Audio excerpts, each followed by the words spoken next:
Retour en Algérie où la réputation de la fraise rusicada n'est plus à faire. Ce petit fruit rouge emblématique de la ville de Skikda a été par exemple classé premier lors d'un concours aux Pays-Bas en 2021. C'est donc tout naturellement que la ville de la fraise, comme on la surnomme, abrite des fraiseries à perte de vue avec 52 hectares en plein champ et 72 hectares sous serre. Cette culture gagne du terrain puisque ce fruit délicat au goût sucré suscite un véritable engouement, porté par un savoir-faire local et des techniques de production bien maîtrisées. Voyez ce reportage de Majda Jahmoun.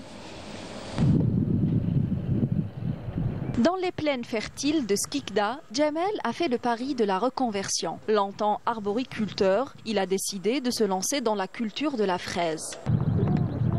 Il continue cependant de cultiver les arbres fruitiers en consacrant le plus gros de son exploitation de 3 hectares à ce petit fruit très sensible aux chaleurs, notamment l'mkirkba, connu pour sa délicatesse. L'agriculteur a tout simplement fait le choix de cultiver la fraise en tirant profit de son expérience dans l'arboriculture.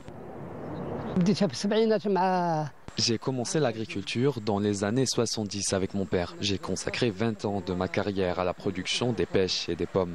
Maintenant, la fraise est notre spécialité. C'est un fruit qui nécessite un soin particulier.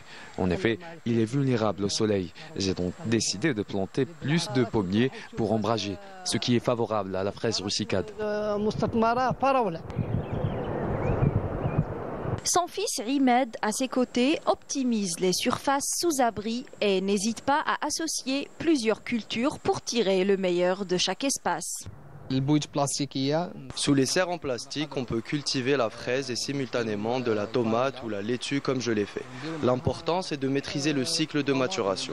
La production de la fraise atteint jusqu'à 15 quintaux par serre.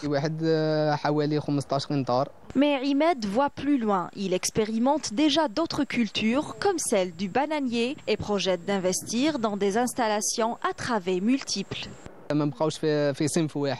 Notre objectif est la polyculture, car la banane aussi donne de bons résultats. Et on envisage de développer nos cultures avec des serres plus techniques, pourquoi pas. Si la culture de la banane s'annonce prometteuse, c'est celle de la fraise qui reste au cœur de son métier, puisque la fraise rusicade est très consommée par les Skikdi sous toutes ses formes, en confiture, en marmelade, en smoothie ou bien entendu la fameuse tarte locale.